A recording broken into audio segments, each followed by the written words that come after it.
All right. I will start by introducing myself and letting the other trainers introduce themselves. My name is Vanessa Crespo. My pronouns are she, her, hers, and I am a client advocacy specialist here at the New York City Anti-Violence Project. Hello, everyone, and welcome to Taming Your Taxes. I'm Leslie Allen. I'm the Director of Legal Services here at AVP. My pronouns are she, her, and hers, and I am really excited to get into taxes with you today. Hello, my name is Fahed Mitabayani. I am a practicing tax attorney. I live in New York, but I practice in New York, Georgia, and Florida. Excited to be here. This is my second time presenting. I enjoyed the first time, and I will enjoy this time. So there we go.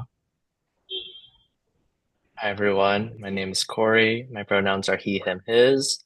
I am currently a law student and I also volunteer with many of the local income tax preparation services in New York City. So I'll be speaking about that. Amazing. So before we get started, I wanted to tell everyone a little bit about who we are, who's the New York City Anti-Violence Project.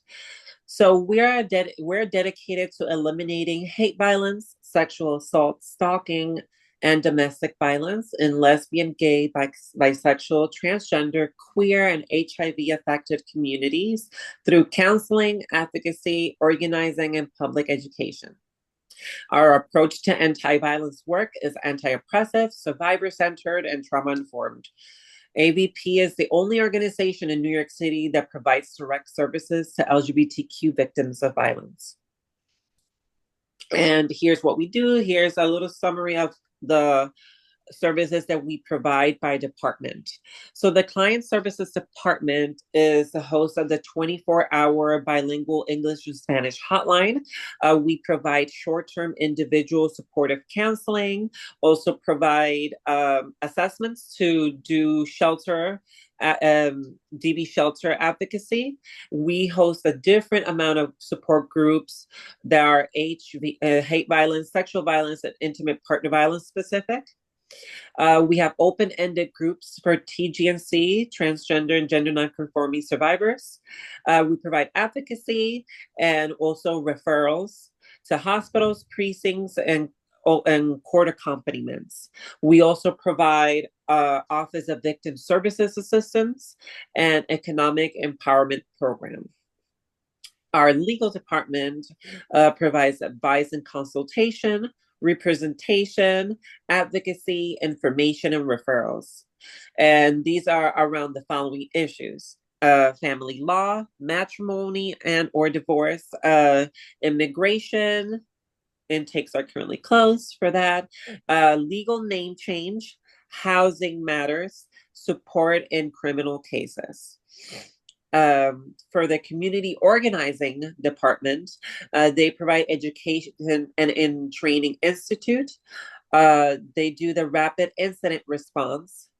They also do the coalition work and movement building, and they also support with the National Coalition of Anti-Violence Programs.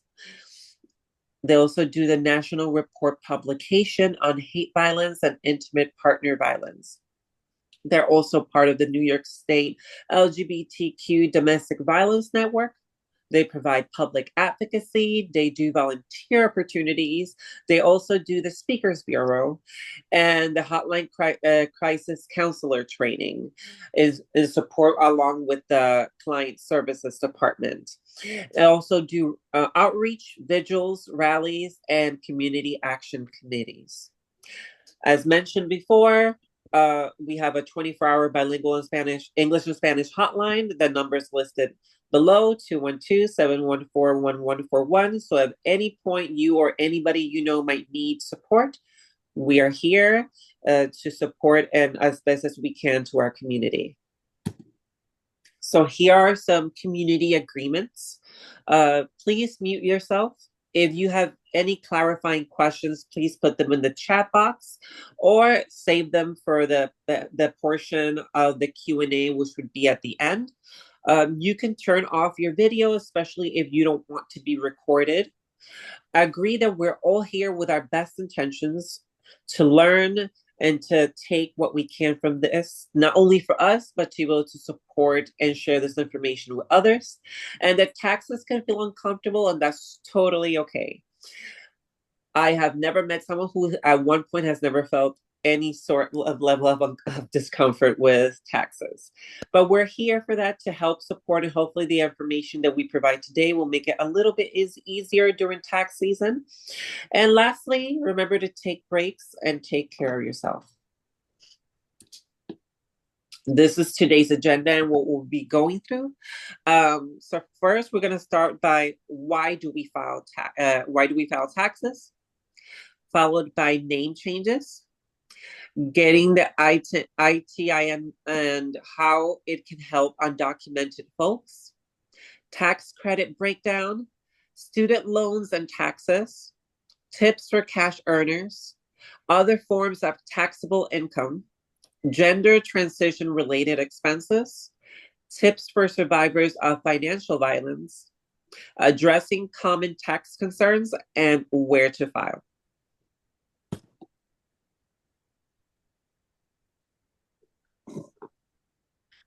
Yes. So why do we file our taxes? We file our taxes because we're required to file our taxes if we have income to report. If you earn very, very little income, under $15,000, then you're not required to file. However, you may want to file because there are certain types of federal benefits and state benefits that might be easier to apply for if you can prove your income. And one of the ways that you prove your income to an agency that might be granting some kind of a benefit is by providing a copy of your tax return. So that could include health insurance, HRA benefits, or fee waivers for certain kinds of court documents. You also file taxes in order to determine if you owe taxes or if you're entitled to a refund or if you qualify for something like the Earned Income Tax Credit or another type of tax credit. Next slide.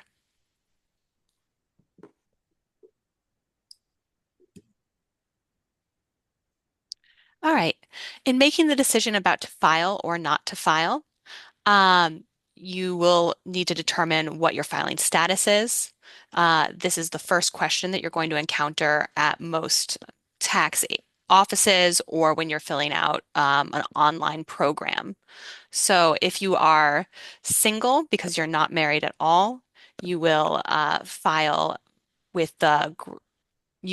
as a filing status of single, and you only need to file if you make $14,600 or more. For head of household, if you have dependents within the household, you only need to file if you make more than 21,900. Married filing jointly. If both spouses are under 65, then you only need to file if you make more than 29,000, the combined $14,600 doubled. Or that increases that threshold if you're over the age of 65. For people who are married filing separately, both spouses need to file a tax return. Married filing separately typically means that you need to represent and make decisions sort of together, even though you're filing separate tax returns. For instance, if you're filing separately, both spouses have to either take the standard deduction or both spouses have to itemize their deductions. And if you're a qualifying surviving spouse, then you only need to file if you are making 29,000 or more. And then just for the sake of time, I'm going to skip this next box, but refer to this chart if you're confused about whether or not you have the burden to file. Next slide. Okay, so something that you might really want to consider is if filing is right for you, if you have certain types of benefits, or if you have benefits that are not considered income. For example, Social Security is not considered a form of income. Unemployment benefits are considered a type of income, but Social Security disability is a type of income. Tips are income, wages, and salaries. If you're someone who's self-employed and you're selling a lot of items on Facebook Marketplace, or if you're engaged in any kind of transactional work, that is a form of income. But child support, temporary assistance for needy families, and food stamps, Social Security, veterans benefits, and insurance proceeds are all considered not taxable income. If you believe that you are confused whether or not your income falls into either of these categories, then I suggest that you file your taxes in order to see if you get some kind of an access to some sort of a rebate or tax refund and to get access to those benefits that we were talking about earlier. Next slide.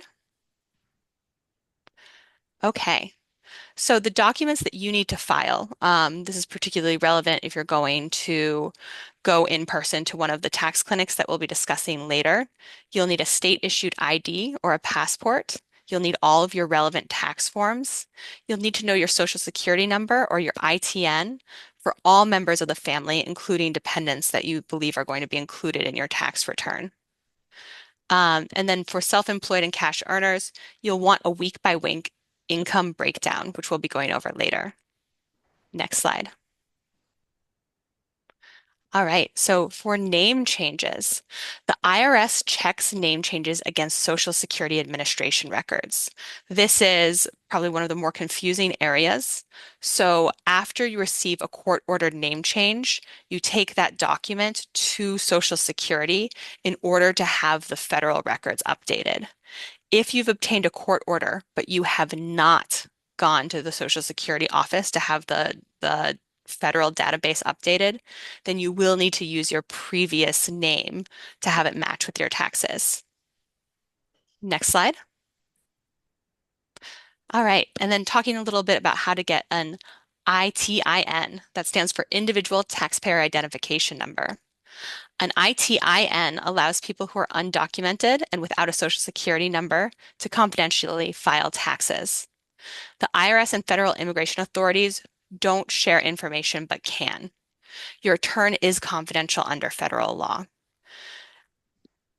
Last year when I gave this presentation, I said with a lot of certainty that that information would never be compromised. The federal government has a huge incentive to make sure that it's not compromised because the federal government knows that there are millions of people living in the United States without status, and the federal government would like them to pay taxes. That's valuable. However, right now we're at a bizarre and frightening immigration crackdown. And so I do think that that is less of a certainty at this point. Um, I do believe that, if you're someone who has an ITIN and you've been filing, that there's no reason that you should stop filing right now. You're registered in the system, and there's so many benefits to filing taxes that can ultimately protect you and it would actually be used to assist you later on if you do end up having a pathway to citizenship, because you can show that you've been a tax-paying citizen for a long time. But if you are someone who is living entirely undocumented right now and is unknown to the government, I don't think that this is the first year that you should necessarily decide to make yourself known. But that is a highly speculative position. It's not an official position. It is a personal decision during a really frightening immigration climate. But I just want to put all that out there so that you know what you are weighing for yourself in order to make a decision. But the question, how do you get an ITIN? To get one, you file a Form W-7 with your taxes, along with a copy of your identification documents and certified copies of these documents from the issuing agency. So it's a pretty simple process. You don't have to do something prior to filing your taxes. It's still just one step. Next slide. Okay. So for the documents that you need, state-issued passport, passport from country of origin, or a copy of a green card. When you're completing an ITIN application, the IRS will only accept current documents that have an expiration date. So if you only have expired documents, then you will need to go to your consulate to request a passport or other documentation from your home country. You may need to provide a birth certificate in order to get this new passport. Next slide. Okay. Handing it over now to... Thank you so much, Leslie. I appreciate it. The next couple slides, last year I took way too long and we had to end early, so I'll be as brief as I can. I may talk a bit fast, so if I speak too fast, please just put it in the chat. But I want to be mindful of the fact that people might have questions at the end because last year I was not as mindful. So we're going to start the next number of slides just talking about some types of tax credits that there are. Some are automatically qualified, some are not. So we'll go through them. There's going to be more information on the slide than what I present, just for sake of time. And so it's my understanding, correct me if I'm wrong, that everyone will get a copy of this if they request it. Is that the case? Yes, absolutely. Yeah. Cool. So I won't, read every bit of the slides, but we'll blaze right through. So one of the types of tax credits that there are is called the Earned Income Tax Credit. What it is, it helps low to moderate income workers and families get a tax break. And so the qualifying amounts that you have to make as a low or moderate income working family are listed in the chart right there. There's a qualification tool on the irs.gov website in case you have any questions about it. But basically, to be a qualifying child for the Earned Income Tax Credit purpose, your child has to be your son, daughter, stepchild, adopted child, foster child, your brother, sister, half sister, stepsister, stepbrother, grandchild, kind of basically some kind of familial attachment, and must live in the same house as you in the U.S. for more than half of the tax year. And the tax year in this case, obviously, would be January 1, 2024, up until December 31st, 2024. So at least half of that, which I think is 186 days or something like that. And only one person may claim a qualifying child. When two or more people claim that same qualifying child, tiebreaker rules apply. It gets really hairy. So, if there are two parents that are trying to claim, two divorced parents that are trying to claim, the Earned Income Tax Credit, and they're filing separately due to their divorce, it creates kind of, contention or just tension in general, I suppose, where the person who files first tends to be the one who's treated as the one who gets that tax credit, and then the one who files second has a real kind of uphill battle to fight. And so later on, this will be kind of a recurring theme that you just want to file as quickly as you can. Yes, the deadline is April 15, but filing is open now, so may as well, kind of consider that. Next slide, please. The standard deduction applies for most taxpayers. What does it mean? You're able to take a certain deduction amount every single year. There are two types. It's either a standard deduction or an itemized deduction. Most people, more often than not, take the standard deduction unless they have, let's say, businesses that they run, really large charitable amounts that they donate, et cetera, where they're making a lot of expenditures throughout the tax year and can add those up and deduct more than 15 grand of expenditures that they actually, have throughout the year. For most people, they don't have 15 grand-ish of expenditures to deduct during the tax year. And so they take the standard deduction because for single folks for 2024, the standard deduction is $14,600.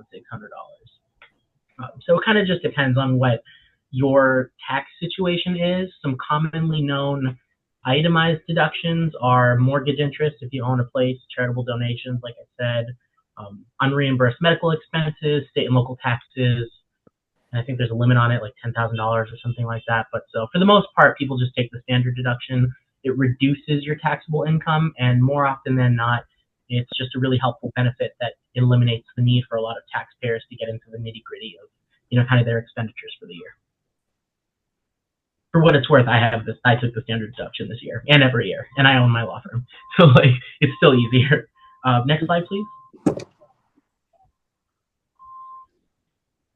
There are going to be two different types of credits that we discussed. They're pretty self-explanatory here in pink.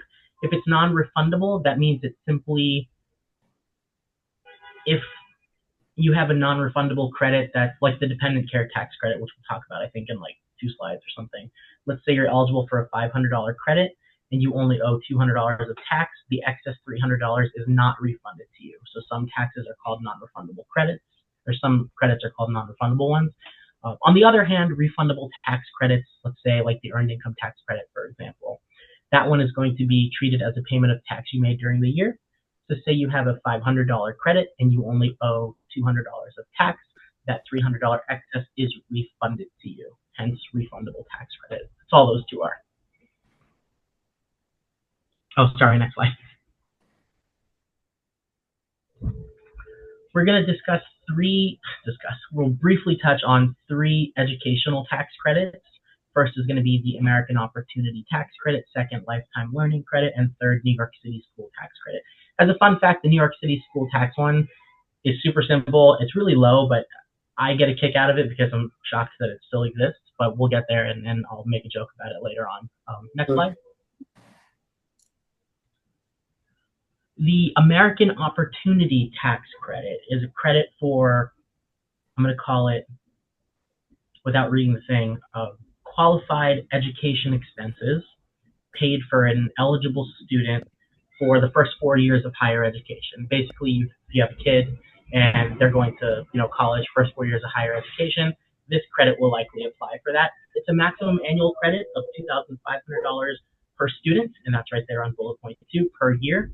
And if the credit brings your tax obligation to zero, you can have 40% of that remaining value, which is up to $1,000, refunded. So it's a partially refundable tax credit. Eligibility is pretty simple. You have to pursue, or your child rather, has to pursue a degree. They have to be enrolled at least half-time for at least one academic period beginning in the tax year. Again, tax year being January 1 to December 31. They must not have finished their first 4 years of higher education. They may not have claimed, you may not have claimed the American Opportunity Credit more than 4 tax years, and not have a felony drug conviction at the end of the tax year, the student, obviously.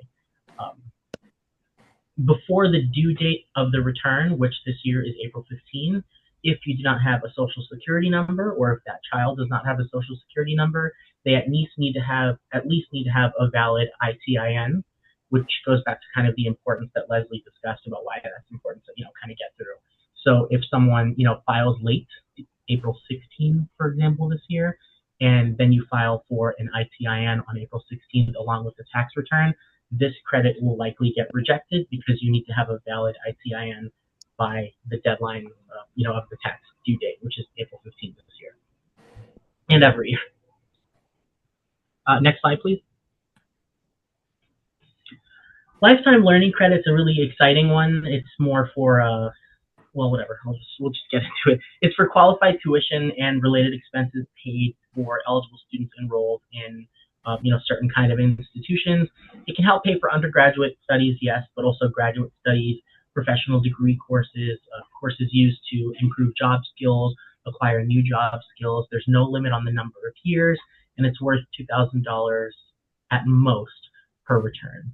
This is one of those things that can be itemized. So if you have this plus, mortgage interest plus Lord knows what else, and that reaches more than the standard deduction, this is one of those things that you actually want to, kind of include as well. For eligibility, it's going to be pretty simple. You, your dependent, or third party pay qualified education expenses for higher education for an eligible student that's enrolled at a higher education institution, and the student is yourself, your spouse, or a dependent that you listed on your tax return. So if they're not a dependent that you list, like your child, for example, if they're not listed on your tax return as a dependent, you obviously can't claim the credit for it. Next slide, please. This one's the exciting one. So New York City school tax, everyone's eligible, every single New York City resident. So I'm eligible, Leslie, you're eligible, Corey, you're eligible. $63 available to every New York City resident, regardless of immigration status or employment. It is free money that you get back as a refund for New York State purposes, and you can still get this credit even if you don't have any income, so it's just a refundable credit. For married people filing a joint return and qualifying surviving spouses, the credit is $125, so it's basically double, 63 minus $1. But it's free money, and whatever tax service you use, whether you go in person for one of the tax assistance programs that Corey will discuss later, or whether you use TurboTax or something like that, it's going to be included as you process your return automatically. So this is something that you have to kind of hope for the best for. Next slide, please. Student loans and taxes. The short of it is, if you made federal student loan payments, you may be eligible to deduct a portion of the interest that you paid. For 2023, interest rates were paused. In 24, they resumed. So it's, obviously for 2020, 2021, 2022, 2023, when interest rates were zero, nobody was really taking, student loan payments and deducting interest that they paid, unless they were, kind of voluntarily paying down interest and stuff like that, which people were allowed to do. But now that student loans rather are back and people are making those payments again, very important to consider this slide for folks who have returned to, or resumed rather, making those payments. And so steps are pretty simple. When you're filing your taxes, it's another form to fill out. The person helping you will be able to do it, or just kind of whatever tax service you use. And you can deduct anywhere from $600 to $2,500, kind of depending on what you paid for interest. And just as a kind of a fun fact, let's say you paid $2,500 of student loan interest in 2024, and you, because you're a lovely person, donated $13,000 to, I don't know, help me out here, some charity, JDRF. That's going to be more than, $15,000, $16,000 of kind of deductible expenses, and then you obviously consider itemizing instead of taking the standard deduction, things like that. Oh, sorry, next slide, please. We kind of talked about the child tax credit earlier, I alluded rather to it, the dependent care credit, but we'll get a little further into it. There are going to be 4 different types of dependent tax credits we talk about. Instead of listing them here, I'll just jump right in. So next slide, please. Okay. Was someone saying something? Sorry, I heard. No, okay. For tax year 2024, anyone with kids under the age of 17 may be eligible to claim a tax credit of up to $2,000 per qualifying dependent, 17 of which may be refundable. This is a tax credit that helps families with qualifying children basically get an additional tax break. You can claim it for each child that has a social security number that's valid for employment in the United States. There are other qualifications that get kind of into the weeds of it, which I don't want to kind of take up the time here because there's a lot more to get through. For something like that, irs.gov has a lovely, if not lengthy, kind of qualifications page that's going to be really helpful. Other than that, I think all of our contact info is going to be at the end anyway. So happy to, talk more nitty gritty if anyone needs it afterward. Annual income for this one, just as a heads up, can't be more than $200,000 if you're filing single, or $400,000 if you're filing a joint return. I think statistically, a lot of people happen to be under that, so that's, for the most part, that really helps a lot of folks, but something to keep in mind. Next slide, please. Oh, I guess I just talked about this. Sorry, next slide again. And this is kind of a brief summary of what the IRS.gov website is going to say about, how to meet certain qualifications based on relationship, citizenship, a social security number that's valid for employment in the U.S., age, residence support, etc. Next slide, please. The next one, so we talked first about child tax credit, and now child independent care, and then third, I think, is the adoption tax credit, so we'll get there after this. Let's say you paid someone to care for your child or another qualifying person that's not necessarily your child's stepkid, things like that, so that you or your spouse could look for work. You may be able to take a credit for child independent care expenses. You're eligible if you paid expenses for the care of a qualifying child to enable you or your spouse to work or actively look for work. If you're filing jointly, obviously, then your spouse would be included. You and your spouse have to have lived in the U.S. for more than half the tax year, which you're finding is kind of a common theme, apparently, for these qualifications. Special rules do apply for military personnel, but, by and large, as long as, you and your spouse, if you're filing jointly, lived in the U.S. for more than half a year, you could be able to look into this so that way, expenses that were incurred in the pursuit of, new job prospects or something like that can be deducted. Next slide, please. Adoption tax credit. I find the adoption market very vibrant, and so I'm really grateful that there is a tax credit here, and the amount is pretty good. Off the top of my head, I think it's around $16,000 for tax year 2024, and 23 was almost 16, but I'd have to double check. But so the tax credit, the adoption tax credit, it's a credit designed to help parents, obviously with the expenses of adopting a child, a qualified child, as the IRS website says. I understand a lot of businesses in their benefits sections are now including adoption expenses as something the company is providing assistance with as well. So to the extent they do that, that's lovely, and you can even couple that with the tax credit that you get through the IRS, which is kind of a really nice way to double dip taking benefits from your company, taking benefits from the IRS, kind of combining them and getting as much support as you can legally, which is really helpful. The credit's non-refundable, and but any excess credit of your tax liability can be carried forward up to 5 years. So let's say the adoption process costs you, I don't know, $10,000. I don't know what it is, but $10,000, and the credit is a maximum of 16 grand. That's 6,000 of excess. You don't get refunded that $6,000, but you can apply it to later tax years up to 5 years. So you don't lose out on the credit just because your adoption process was cheaper than what the government was allowing you to take a credit for, which I find super helpful. Next slide, please. This one, Leslie, you wanted to chat about this? Unmute. So tips for cash earners. So something that everyone should be aware of is cash earners still have to report their income. And the key to showing the government that you're accurately tracking your income is to keep a log that is reliable and detail oriented. The absolute best practices is to keep a log week by week throughout the year and to save all of the receipts for your relevant expenses that you can deduct. It's really hard for cash earners to look back over the past year and retrospectively create a narrative of their finances. Also, when you do that, you certainly increase your risk of an audit because it is difficult, and so it can look a little bit suspicious. Next slide. All right, so tips for cash earners. So if possible, deposit your earnings regularly so that you have bank records, and that way you don't have to rely on your own logging process and you have an official document that corroborates what you're reporting to the government. And this way, also you don't have the risk of loss, theft, or some kind of destruction in your home of those records. So something that you should just remember is the law requires you to report your income, even if it's all in cash. It's obviously very, very tempting to not report cash income. And just statistically, a huge percentage of cash income is not reported.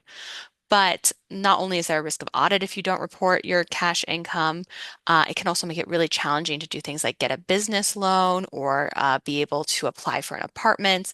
There's so much in the U.S. where you have to financially show that you have income coming in order to grow your life in the way you want to. And so, because of this complex system that we have, cash earners really do need to be tracking their expenses. And this is included for if someone is operating in an economy that's not technically legal. So if someone's involved in sex work or if they're involved in some kind of, for example, like a drug trade, right? Something where they have a lot of cash earnings. If they're living high, they're supporting themselves and they're living like a pretty good life, but they're not reporting any information to the IRS, they're making themselves vulnerable. And it's actually a protective factor to be reporting and logging the cash that they're earning, because it's actually less suspicious. Next slide. Could I just jump in real quick? Oh yeah, go ahead. Just to say this, especially the state consideration, bullet number 3, this is exactly, I don't know if at odds is the right word, but something to consider when you're kind of weighing the scales of justice here. The state consideration about filing your taxes as a cash earner, where, let's say, for example, 2 years from now, you have to claim unemployment, or next year you have to claim unemployment. You have to have been filing your taxes, prior in order to claim unemployment from the state. So let's say, for example, you're considering that and your future in 1 or 2 years. With the other side of this, Leslie, which you talked about earlier, and I wholly agree with, which is that while the IRS is not the police, who knows if there's going to be information sharing, which is generally not the case. So weighing, and I don't have an answer as a human being, as an attorney, whatever, I don't have an answer. But, weighing the fact that the IRS is typically not the police with the fact that if you want to, plan in advance for things like unemployment income next year or the year after or something like that, then that would require you having filed your taxes even as a cash earner. Something to consider is all I'll say, because I don't have the information I wish I did to be able to say this is what to do. If it's comforting the taxpayer bill of rights through the IRS, I think it's Section 8, if I'm not mistaken, addresses the right to confidentiality that taxpayers have. You can expect privacy and that any information you provide to the IRS will not be disclosed unless authorized by you or by law. Unfortunately, or by law is I think I'm air quoting, but my camera's moving in. Or by law is the tricky part right now. But so just something I wanted to throw out to consider, the importance of filing with. I just don't know what's going on right now. It's a crazy time. Okay. All right. So other forms of taxable income. Something that is often missed is that unemployment is indeed income, and you will owe money if you're receiving unemployment benefits at the end of the year. So it's important to set aside funds when you're receiving unemployment. It's not automatically, you can set up to do deductions if you plan it out, but it's not an automatic deduction. Um, and then so Social Security benefits, these may or may not be taxed based on your other income. That's distinct from SSI, right? Social Security income, that's a poverty income that is absolutely not taxed. But as far as your SSD benefits, that depends on how much you're getting from them and how much you're getting from other sources of income. Um, so may or may not be taxed depending on the threshold. Next slide. Okay. So disability benefits, you generally pay taxes on disability benefits if your employer paid the disability insurance premiums. But if you paid the premiums yourself, the benefits aren't taxable. You also generally don't have to pay taxes on disability that's connected to government service or military service. Next slide. So for unemployment, if you're reporting unemployment payments, then it's taxable under the 1099-G. You had the option when you first got unemployment, if you wanted to have some taxes deducted automatically. The ultimate amount that you will owe depends on your total financial picture at the end of the year. So that amount that you signed up to have deducted may or may not be accurate. For 2020 taxes, there's a tax break for the first $10,200 that were received in unemployment. And for New York, unemployment payments were capped at 26 weeks. Next slide.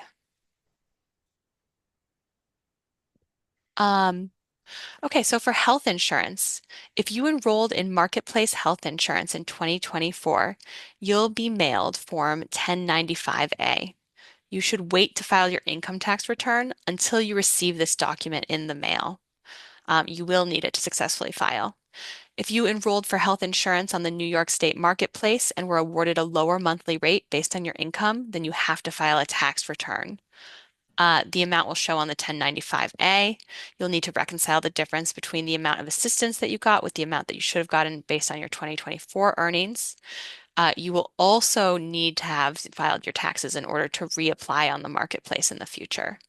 And if you don't file a tax return and reconcile your financial help, the marketplace can't continue to give you financial help in the future. Next slide. Okay. So gender transition related expenses. So this law was directly added on November 21st, 2011, where the IRS affirmed that transgender people can deduct the cost of HRT, hormone therapy, and gender affirming surgeries from their gross income as medical expenses for the treatment of gender identity disorder.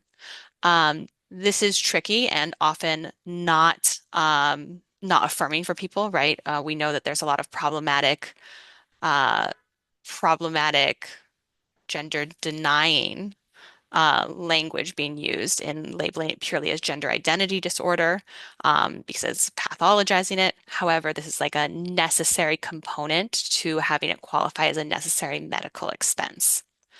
Um, it's a little bit tricky on if this is to your advantage or not. The expense has to be more than 7.5% of the taxpayer's adjusted gross income. So if you have insurance that covers quite a bit of your gender affirming care, then it's possible that this provision won't actually benefit you. You also have to have documentation that proves that these are medically appropriate for you from your medical provider. So, similar to the kind of documents that you would supply to insurance if you were trying to petition to get this sort of care covered, you would then submit to the IRS. So probably one of the most common situations where you see someone actually including these expenses in their tax return is where they either applied for insurance and had the care denied by insurance and then went along and paid out of pocket, or where they have insurance that covers a very, maybe, I don't even want to say a small amount, but if the insurance only covers 50% or only covers 70%, you might still be left with a large bill. But if you have really good insurance that leaves you with sort of just smaller co-pays, then this might actually be beneficial. Next slide. Can I just add real quick as Yeah. I don't know if fun facts are the right word, but I think I saw something in the chat about it, so I'll quickly kind of rapid fire this. Um, for situations such as breast augmentation surgery for transgender women, that one is deductible. Those expenses, excuse me, are deductible in some cases. So the tax court here in goodness, what was the name of it? O'Donovan or something like that. But so the tax court made clear that breast augmentation surgery for transgender women is an allowable deduction as long as the taxpayer, which would be us, can show documentation from the medical care provider that the surgery was medically indicated for the purpose of achieving breast development that is not attainable through HRT, hormone therapy. And so it was, in certain cases, it is able to actually be deducted, which is very helpful. For chest reconstruction surgery for transgender men, on the opposite side of that, that should also be deductible in certain cases. While the ruling for the case did not specifically involve chest reconstruction surgery expenses, they should, in theory, also be deductible so long as the taxpayer, again, us, can show documentation that the surgery was part of the appropriate medical care for that person. If you spend money through a flexible spending account, you can do that just fine, and it'll still qualify for the tax deduction. So if it's not out of pocket through money you've made and you have an FSA account, you can go through that claim process and still pay with that and still be eligible, and that'll still be kind of out of pocket because you put money into that. And I think that's all I had as far as kind of things to bring up in case. Yeah. Since you're certainly more of an expert than I am, I'm curious how much of the documentation needs to be submitted with the taxes. So, would you supply all of the corroborating letters from your doctor on the front end when you file taxes in order to avoid a future audit? Or would you wait to see if there was an issue with the IRS and just supply copies of your medical bills? So the last time, about 2 years ago, 3 years ago or something, I filed just kind of manually, not using TurboTax or anything, because I had a kind of a Social Security tax refund that should have been more than it needed to be. And the way I filed, and this becomes relevant, I promise, the way I filed was I simply just filed for the sake of filing and went the less is more approach. They came back to me about, a month, 2 months later saying, hey, we require more documentation in order to verify this. And at that point, I gave them all the documentation they needed. That's not to say you don't have to from the get-go. For my circumstance, it was less is more, and I wasn't, in absolute dire need of making sure the refund processed in 3 to 4 weeks. But I've not actually faced this situation where I would put the documentation up front. Corey, do you have any thought about it?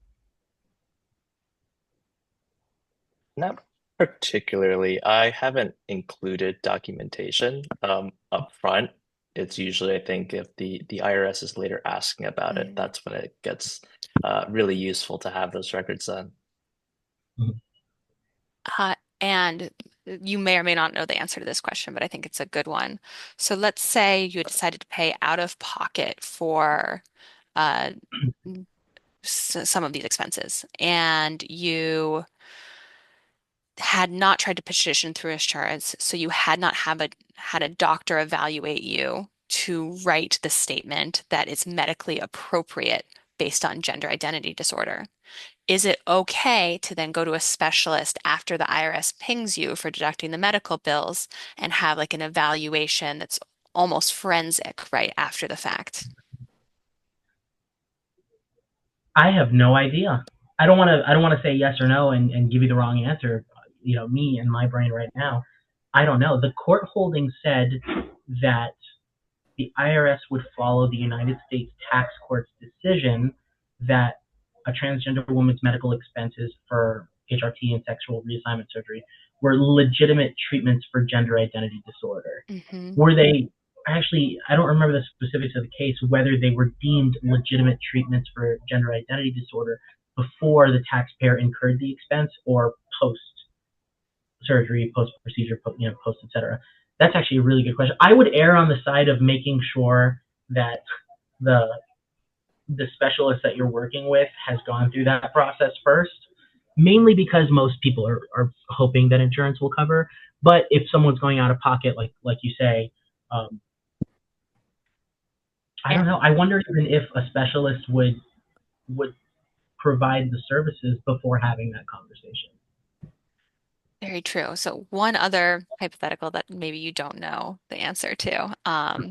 What if you obtain your medical care overseas? Because I know for people who don't have insurance coverage for gender affirming care, it's pretty frequent that you go to Mexico or Turkey or Korea, someplace that has a really good plastic surgery program in order to get access to care at a more reasonable price. Can you still deduct for overseas expenses?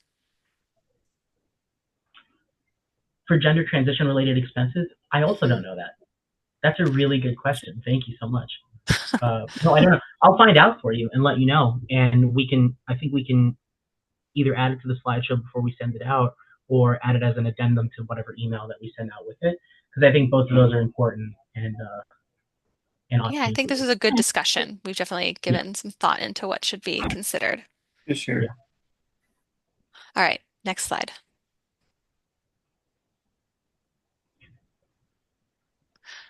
Okay.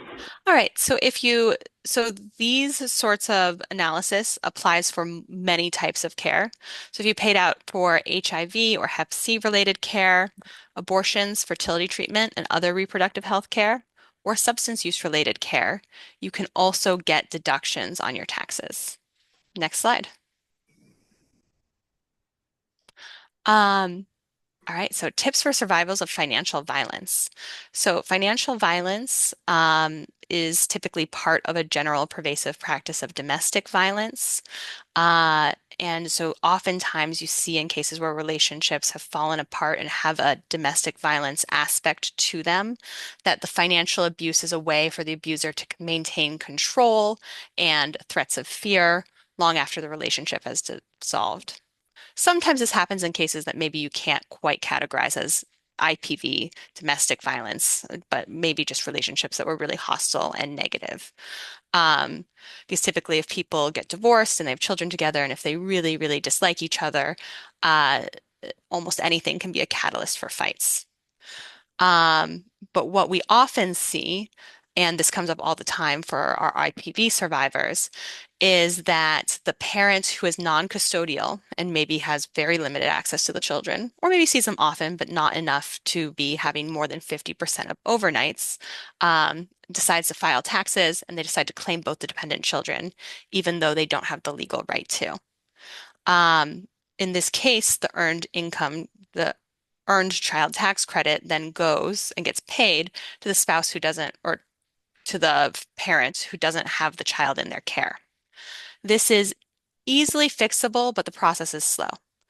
If you discover that your partner has filed for the children and the children are rightfully with you and you are the person who's entitled to this tax credit, then you can file a paper return and it will get either automatically rerouted to you after they look at it because you've provided enough documentation showing that the children are with you.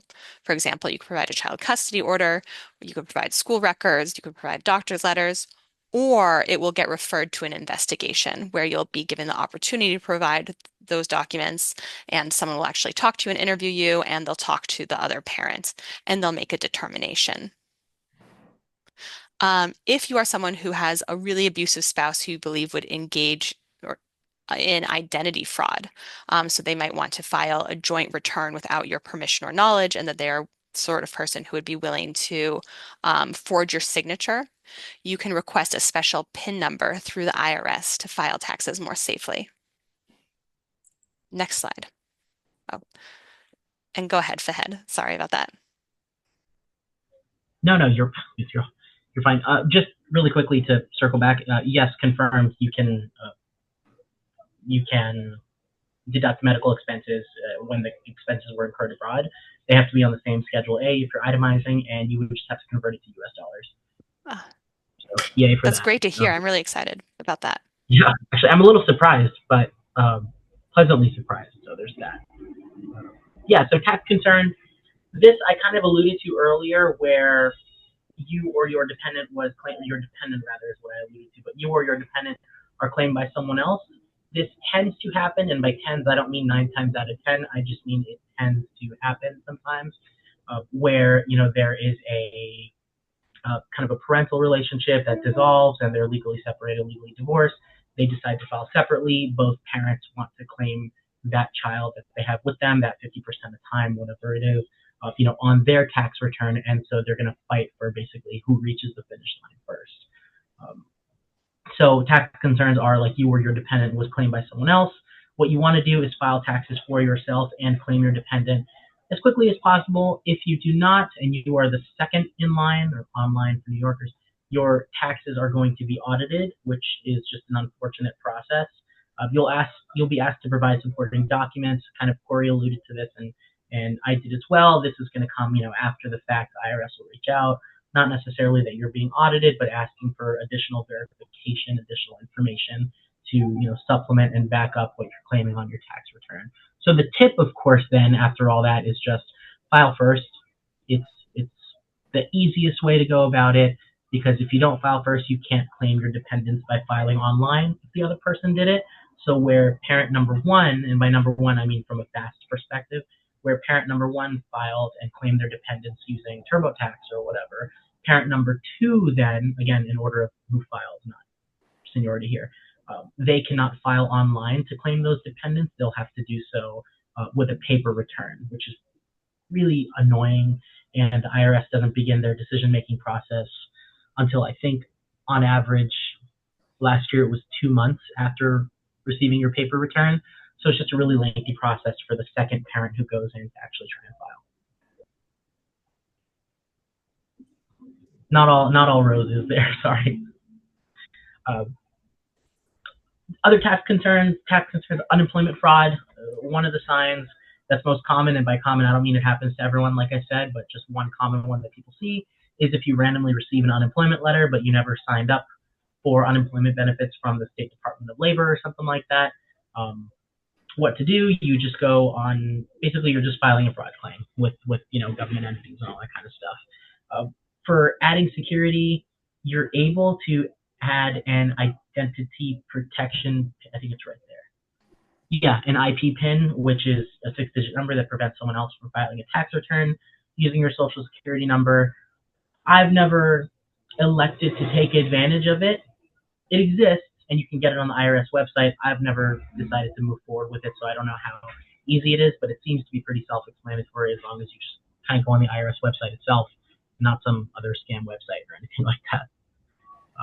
And then for the next slide, I think, Corey, you want to cover this one, right? Yes. Okay. So we covered a lot of information in this presentation, and now you're at the point where you're thinking that you really just want to go and get out there and get your tax information to the IRS. This can be because you're required to by law, or if you're not required, then maybe you have certain expenses like education, or you have a child, and you're really interested in claiming some of these credits to get money back into your pocket. And you want to file taxes because of that. The IRS is very supportive in helping people file their taxes at no cost to them. This can be broken up into 2 types of services. I break it into in-person services as well as online services. So for in-person, these are called VITA or TCE sites. That stands for Volunteer Income Tax Assistance or Tax Counseling for the Elderly.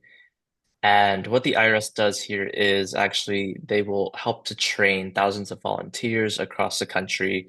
And these people are just normal people who are here to help you file your taxes for you.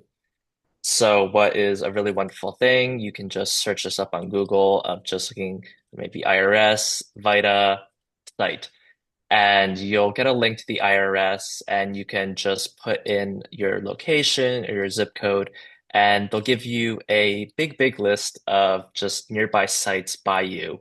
If you're in Manhattan, for instance, you can just put in your zip code like 10019, and you'll get a lot of sites where you can go and schedule an appointment to file your taxes, and it'll also provide a list for you of all the languages that location provides. So if English is not your primary language or not a language you want to use, then there are a number of VITA sites available that speak all different languages or will have a translator available to help you file your taxes. And so I've listed some examples on the slide of places you can go to file your taxes. They do have certain income requirements that will vary per site, but you can generally see if you are lower to middle income, then you can schedule an appointment with these sites and they will file your taxes for you for free. So this is a really good option if you just don't really want to do too much work on your end and you kind of just want to show up with your driver's license, your social security card, and maybe your W-2 for the year and just have someone else handle that. This is personally something that I volunteered at for 2 years now, and it's a pretty good experience. And I think the IRS runs this very well, and the people at these sites are very passionate about getting your tax information filed correctly. And for the people who are more tech savvy, there's also the online version that you can utilize yourself. There isn't going to be a person on the other end helping you, but if you know how to navigate a website or you know how to navigate an app on your own, or you can bother someone else to help you navigate this, then I think this is also going to be a good option for you. The IRS offers or partners with a number of companies that will provide their own services that they actually normally charge people for, and they will actually give this service for free to certain people meeting certain income requirements. And I think as technology continues to progress, it's getting easier and easier to file your taxes this way, where if your employer is sending you a copy of your W-2 at the end of the year, you can actually just input a lot of your information by just uploading a scan of this W-2, and whatever AI algorithm is out there will just scan that paper and just input those numbers manually. So each year it's getting easier and easier to file your taxes this way. Next slide, please. Okay. And just 2 points about some of the commercial services that are out there, especially around this time when there's just so many commercials out there for this. I do recommend TurboTax as one of these free filing services, especially if you have a pretty simple tax filing situation, which is usually something like you don't have your own business. So if you are considered like an independent contractor, like an Uber driver, or if you have a W-2, then this is something that would fit you perfectly. Just a bit of a warning about some of the other commercial services out there. If you're going somewhere that's maybe they're looking to charge you a pretty high amount, like $300 to $500, I would see if there are alternatives available to you that are especially going to be cheaper. Because if you're paying this much money just to have your taxes filed, that can be almost equivalent to the amount of the tax refund you would have gotten in the first place.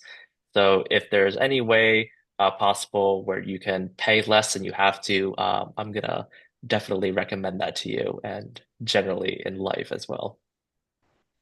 And the last thing I want to mention is just the tax filing deadline. Every year it's on April 15th, and yeah, it's about 2 months, a little less than 2 months from now. So make sure you're not procrastinating too much and getting that in. But if you do, you can always submit a request for an extension to the IRS. They give 6 months to people requesting this extension. So even if you are late, don't think that all hope is lost. I've definitely worked with a lot of people who have filed even a year after they were supposed to file. So never think that it's too late. You can always get your tax return in, and there's always a way to correct it. Just to add to that real quick, if you file in October versus April and you are owed a tax refund, there is no interest that accrues on that refund, and so even if you file a year later, if you were owed a refund, it's still $100. It's not $100 plus interest. The inverse, however, is not true. If you owe tax and you are late and you didn't request a deadline extension or anything like that, and you actually owe a liability to the IRS, a tax liability to the IRS, that one is, let's say you owe $100, it's $100 plus interest, and the interest runs from the day of the actual deadline, April 15, up until the day you actually file, if you're filing like way later. So it behooves you, if you're getting a refund, to get it as soon as possible. Also behooves you, if you owe tax liability, to pay it as soon as possible, because interest will accrue. Amazing. Thank you so much. So before we end, I want to bring up some key takeaways to remember to always file your taxes as early and correctly as you can. You can earn credits. Everyone should file whether you had income or not. And for cash earners, to please remember to track your weekly earnings, specific expense documentation for your business, and the state where your income was earned. So thank you so much. Remember, the AVP is here for you. And if you have any questions or need any support, you can always call our hotline at 212-714-1141. And now's the moment, the Q&A portion of this webinar. So if you have any questions, comments, any doubts, now's the time to raise your question to any of the presenters before we end for the night. You can take yourself off mute if you feel comfortable, or if not, you can just write them in the chat and we can just read them out loud.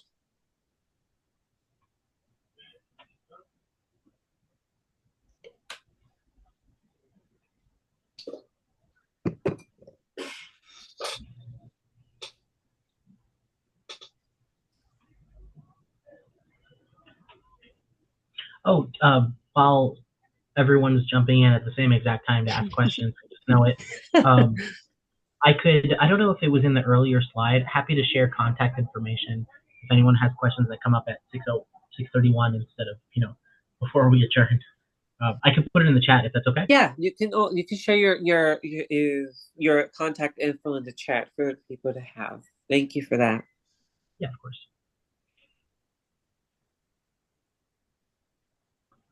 I mean, I just know there's a storm coming with the questions, of course.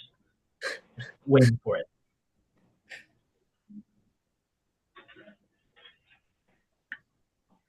I think we did we're not going to get any questions. Yes. But so I think we can end the recording. Yeah.